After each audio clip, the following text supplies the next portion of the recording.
오늘 본문의 말씀은 마가복음 9장 2절에서 13절까지 말씀입니다. 본문의 말씀 속에서 변화산의 이런 모습들을 보여주고 있는데요.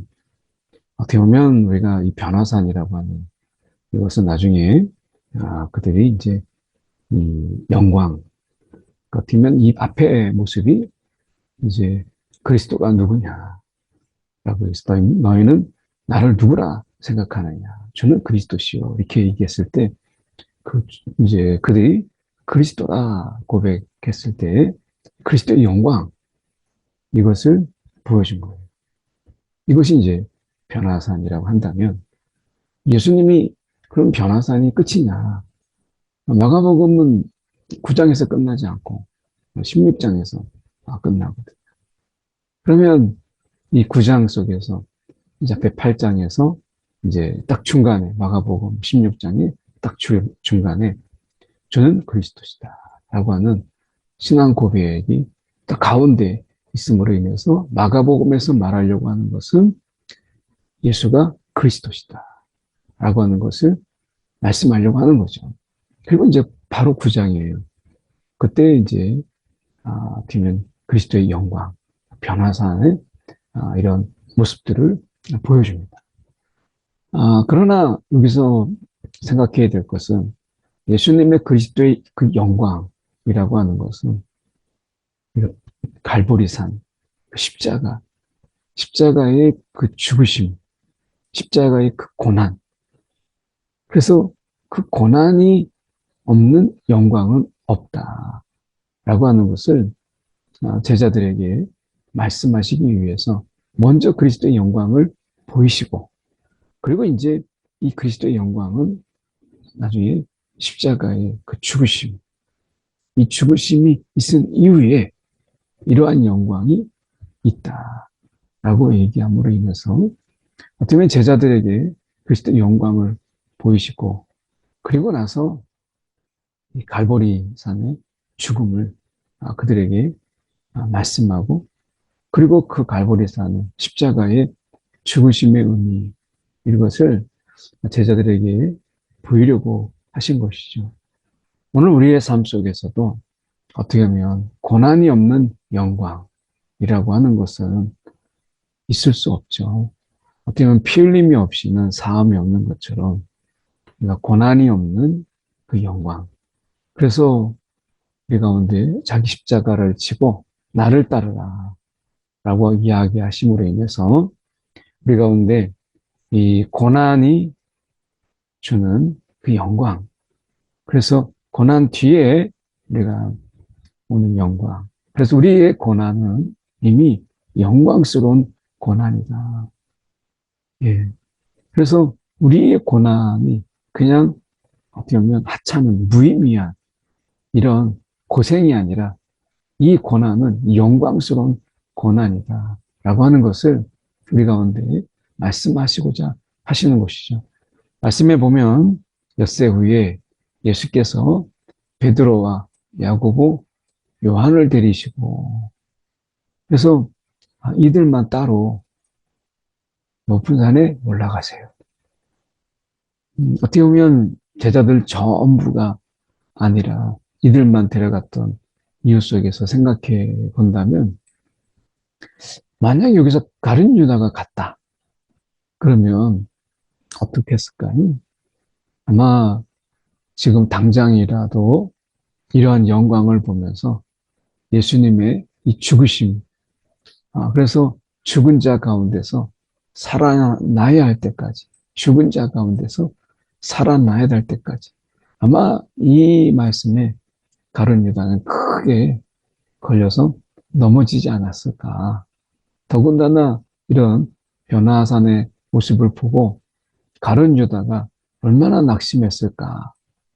이런 죽은 자 가운데서 살아나는 것. 어쩌면 또 생각해 볼 때 가룟 유다는 이러한 영광에 보다는 어떤 민족의 해방이라고 하는 또 다른 영광을 보았기 때문에 아마 가룟 유다가 왔다면 또 다른 느낌이지 않았을까 하는 생각을 해보게 돼요. 어쨌든 예수님께서 이 베드로와 야고보, 요한을 예수 공동체의 약간의 그 리더급으로 이렇게 따로 구별하셔서 이렇게 세우시는 것을 보게 되죠. 그래서 요한을 데리고 따로 변화산에, 높은 산에 올라가셨더니, 그래서 이 산이 어느 산인지 이것을 이야기하기 전에 우리가 여기서 이 변화가 되었기 때문에 보통 변화산이라 우리가 이름을 붙이죠. 그래서 따로 높은 산에 올라가셨더니 그들 앞에서 변형대사, 그들 앞에서 변형대사, 이 그리스도의 영광, 이것을 그대로 보이세요. 그 옷에 광채가 나고 세상에서 빨래하는 자가 그렇게 희귀할 수 없을 만큼 매우 희어졌다. 막 생각해 보세요. 그 광채가 나고 그 하얀 것에 광채가 나고 얼마나 눈이 부시겠어요. 그러니까 어떻게 보면 예수님이 그 영광스러운 모습으로 이제 그들이 보았던 깨제제하고 초췌한 그런 예수의 모습이 아니라 이제 뭐 세상에서 볼 수 없는 그런 어떤 그 광채 그리고 그 하얀 옷 속에서 막 거룩을 상징하는 거죠. 그래서 그 매우 희어지고 그 광채가 나는 그 어떻게 보면 거룩과 영광 이것이 그대로 예수님이 다 나타나는 거예요. 이제까지 따라다녔던 예수하고는 비교할 수 없는 그리스도의 영광이 그대로 드러나는 것이죠. 그래서 만약에 이 가룟 유다가 봤다면, 야, 그의 계획이 굉장히 막 서두르고, 야, 이거 정말 왕으로 세워야 되겠다. 뭐, 단 생각을 할 수 있지 않았을까. 뭐, 이런 생각을 할 정도로 그 광채와 그 영광이 뭐, 이루 말할 수 없었어요. 그리고 엘리야가 모세와 함께 그들 가운데 나타납니다. 엘리야와 모세가 그들 가운데 나타나서 어떻게 보면 이 모세라고 하는 것은 우리가 율법을 구약의 대표자, 율법을 받은 자잖아요. 그래서 율법을 받은 자로서 엘리야는 영적 전쟁 850대 1의 영적 전쟁을 한 자로서 선지자의 대표, 모세는 율법을 받은 자로서 구약의 율법의 어떤 대표적인 인물이죠. 그래서 그들에게 나타나 예수와 더불어 말하거늘 예수와 더불어 말하거늘 이렇게 이제 말씀하시는데 어떻게 모세가 나타났다라고 하는 부분 속에서 예수님은 이제 새 언약의 이제 어떻게 중보자로서 또 새 언약의 계약자로서 친히 이제 새 언약의 주인이 되시죠. 그리고 이제 엘리야 어떻게 보면 이 엘리야라고 하는 것은 예수님이 오시기 전에 예배해야 될 그 선지자, 그 지목된 엘리야 아니겠어요? 그들과 더불어서 말하거늘 베드로가 내게 고하되 예수께 고하되 베드로가 예수께 고하되 라피어 여기 있는 것이 좋사오니 이 그리스도의 영광이 가득한 이곳에 초막셋을 짓게 하되 주를 위하여 모세를 위하여 하나는 엘리야를 위하여 하사이다. 그러니까 이 베드로가 여기서 생각해 볼 수 있는 것은 베드로조차도 모세에 대해서 엘리야에 대해서 굉장히 그가 따라갈 수 없는 어떤 존재 같은 사람이잖아요. 엘리야도 그렇고 모세도 그렇고 그런데 베드로는 그 모세와 엘리야를 생각할 때 뭐 감히 따라갈 수 없는 인간의 똑같은 인간이지만 뭐 그들을 굉장히 뭐 따라갈 수 없는 흉내낼 수 없는 존재로 여기는 걸 보죠. 우리가 성경의 인물 속에서 우리가 그들이 어떤 성경의 인물들은 우리가 따라갈 수 없는 그런 엄청난 존재, 뭐 우리가 뭐 발끝도 따라가지 못하는 이런 존재로 우리가 생각하잖아요. 근데 우리가 생각해 볼 때 나중에 베드로가 또 성경의 귀한 인물이 되고 그리고 야고보와 요한도 우리가 성경 속에 아주 중요한 인물이 되는 것을 보게 되죠.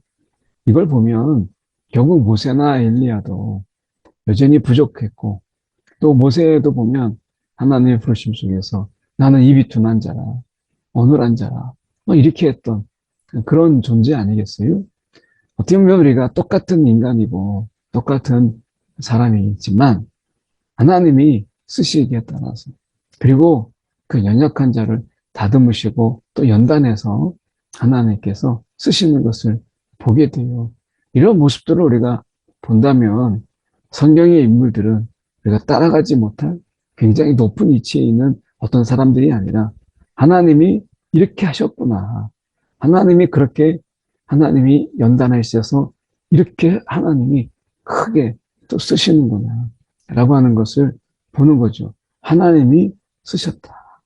하나님이 연단하셔서 이렇게까지 하나님이 사람을 쓰시는구나. 라고 하는 것을 깨닫게 돼요.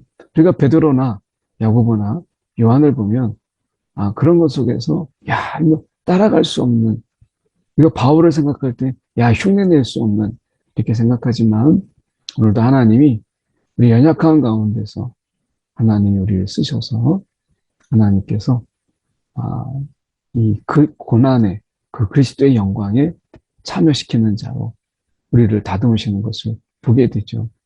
어떻게 보면 우리는 이 고난의 이 땅에서 자기 십자가를 지고 가는 가운데 그리스도의 영광, 그 영광에 참여하는 자들로 우리를 부르신 것이죠.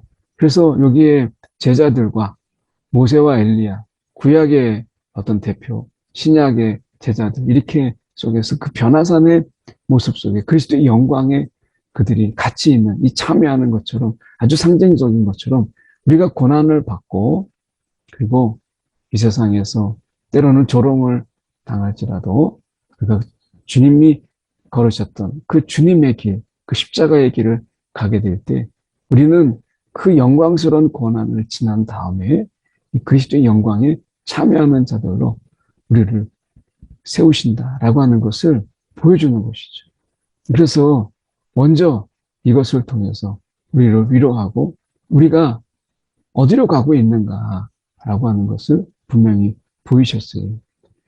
그들이 몹시 무수함으로 이 베드로가 이 도대체 무슨 말을 하는지 알지 못합니다.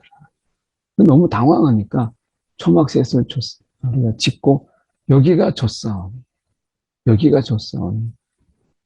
그러나 십자가 없는 영광이 없기 때문에 우리가 베드로가 있어야 될 것은 여기가 아니고 갈보리산, 그리고 그가 있어야 될 것은 주님의 사명의 자리인 것이죠. 그래서 어떻게 보면 이 하늘에서 이제 구름이 와서 그 하나님의 임재의 상징이죠. 그들을 덮고 구름 속에서 하나님 임재가 가득한 곳에서 소리가 나는데 내 사랑하는 아들이니, 내 사랑하는 아들이니 너희는 그의 말을 들으라. 너희는 그의 말을 들으라. 이거였어요. 그의 말을 들으라. 그러니까 사랑하는 아들이니 너희는 그의 말을 들으라. 이것은 어쩌면 우리 이 시대에 우리에게도 동일한 말씀이죠. 오늘도 그리스도께서는 말씀하시는 분이세요. 하나님께서 말씀하시는 분이시잖아요. 오늘도 우리가 그리스도께서 우리 가운데 성령을 통하여 말씀하시는 분이십니다. 그리고 그의 말을 들으라. 오늘 우리가 성령이 말씀을 통해서 때로는 내적 음성으로 우리 가운데 깨닫게 하는 이것, 어떤 우리 가운데 또한 알게 하는 이런 것들에 대해서 귀를 기울이고 그리고 그의 말을 들으라 라고 말씀하시죠. 지금 예수님께서 제자들에게 말씀하신 것처럼 오늘 성령을 통해서 우리에게도 말씀하시는 분이시다 라고 하는 것 기억하면서 우리가 그의 말을 들으라. 말씀을 읽고 말씀을 묵상하는 이 아침도 우리가 말씀을 듣고 있는 거죠. 문득 둘러보니 아무도 보이지 아니하고 오직 예수와 자기들 뿐이더라.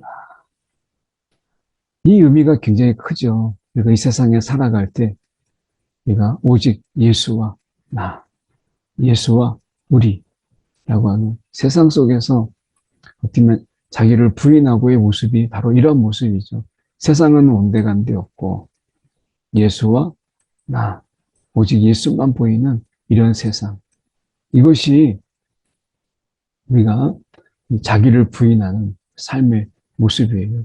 세상에 볼 것이 너무 많아서 예수가 보이지 않는 이런 세상이 아니라 우리가 세상 속에서도 오직 예수만 보이는 이 뜨거움, 그리고 그 사랑, 이것이 자기를 부인하는 모습이거든요.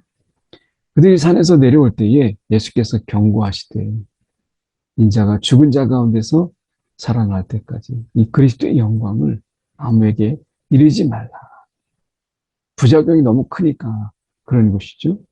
그래서 그들이 이 말씀을 마음에 두며 문의하되 죽은 자 가운데서 살아나야 하는 것이 무엇일까? 이 십자가의 죽음과 부활에 대해서 그들이 깨닫지 못한 거죠. 그래서 십자가가 있는, 십자가가 없는 이 부활이라고 하는 것은 없잖아요. 그래서 어떻게 보면 이 십자가와 부활을 예수님께서 말씀하신 것이죠. 그런 가운데서 우리가 어찌하여 서기관들이 엘리야가 먼저 와야 하리까? 엘리야, 여기 지금 엘리야를 봤죠? 근데 제자들은 자기가 보는 엘리야를 생각한 거예요. 근데 세례 요한이 엘리야로 왔죠. 이 엘리야라는 인물은 우리가 예수님을 세상에 소개하는 예수님의 오심을 예비하는 그런 자로 어떻게 보면 이 구약이라고 하는 것이 이 엘리야라고 하는 것이 보여주는 것이 오실 예수 그리스도를 세상에 우리가 이야기하고 그것을 예비하는 것이죠. 그래서 실질적으로 구약의 마지막 선지자로서 온 자가 그게 세례 요한이에요. 그 세례 요한이 먼저 왔음에도 불구하고 함부로 대했다. 함부로. 성경에 있는 인물이 왔는데 함부로 대하였다. 라고 이야기하죠. 이것은 그들이 말씀을 들으라 라는 이 부분보다 어쩌면 자신들의 생각에 갇혀 있다 보니까 이렇게 된 거예요. 하나님의 말씀을 듣고 그 말씀을 들었다면 세례 요한에 대해서 이렇게 함부로 대화하지 않죠. 그런데 그들이 그의 말을 듣지 않고 자신의 생각과 자신의 이득에 갇혀서 하다 보니까 결국은 함부로 대화하였다라고 예수님께서 말씀하세요. 그래서 엘리야가 먼저 와서 모든 것을 회복하거니와 어찌 인자에 대하여 기록하기를 많은 고난을 받고 멸시를 당하리라 하였느냐. 그들이 세례 요한을 함부로 대우했던 것처럼 우리가 인자, 이 그리스도의 영광을 뒤로하고 이제 고난을 받아야 될 예수, 인자라고 이야기하죠. 사람의 아들 이렇게 얘기하는데 사람의 아들이라보다는 여기서 인자라는 말을 고난받는 예수의 독특한 표현으로 말씀하시죠. 이것은 예수님이 고난을 당하실 때 신적인 능력으로 받으시는 것이 아니라 온전히 그 사람으로 그 고통과 아픔과 그 찔림의 괴로움을 그대로 받으시는 신적인 능력으로 이것을 어떤 것도 감내시키고 이것을 감소시키는 이런 것이 아니라 오롯이 그가 사람으로 고통당하실 것을 말씀하시는 인자에 대하여 기록하기를 많은 고난을 받고 멸시를 당한다. 그래서 엘리야가 와서 모든 것을 회복하고 그래서 회개하라 천국이 가까웠다 너희가 회개하라 세례를 받으라 막 이렇게 이야기하죠. 그래서 회복하거니와 고난을 받으시고 멸시를 당하리라 라고 말씀해요. 그러나 엘리야가 여기서 세례 요한이 왔을 때 사람들이 함부로 대화하였다. 그래서 이 세례 요한을 알아보지 못한 것처럼 그리스도를 알아보지 못하고 함부로 대하면 이것이 결국엔 고난이 되고 멸시가 되는 이런 모습을 보게 되죠. 그 결국에는 엘리야가 와도 엘리야를 알아보지 못하고 그리스도가 와도 그리스도를 알아보지 못하는 이 세상, 그만큼 세상이 어두웠다. 예, 그들이 어떻게 보면 영안이 밝지 못했다. 이것은 결국 그의 말을 듣지 않는 이 결과로 인해서 귀가 어두워진 것뿐만 아니라 귀가 어두워지니 보는 것도 어두워지고 그 마음도 어두워졌다 하는 것을 보게 돼요. 오늘 우리가 이 들음이 열리게 될 때 보는 게 달라지고 마음가짐이 달라지겠죠. 오늘 말씀 속에서 십자가가 없는 그리스도의 영광이라고 하는 것은 없다. 오늘 주님께서 이 변화산, 그러나 이 변화산의 영광을 보여주는 것은 우리의 고난이 헛되지 않다. 무의미한 것이 아니다. 이것은 영광스러운 고난인 것을 우리 가운데 보이셨습니다. 이 시간 함께 우리가 기도하는 가운데 하나님 그리스도의 영광, 그 영광에 참여하는 자로 불러주신 우리의 삶이 헛되지 않음을 기억하며 오늘도 용기 내어 살아가도록 영광에 참여하는 자 되게 해달라고 함께 이 시간에 기도하겠습니다. 사랑에 많으신 하나님 아버지, 오늘도 그리스도의 영광을 보이심으로 우리가 주님을 따라 받는 고난, 그 십자가의 그 고통, 이것이 결코 아무런 의미가 없는 것이 아니라 오늘 그리스도의 그 영광에 참여하는 자로 우리가 그 영광을 누리는 자로 우리를 부르고 있음을 또 그 길을 가고 있음을 우리가 잊지 않게 하여 주시옵소서. 오늘도 우리가 걷는 하나님 아버지 이 어려움 또 막막함 속에서 오늘 그리스도의 영광을 바라보며 방향을 잃지 않도록 인도하여 주옵소서.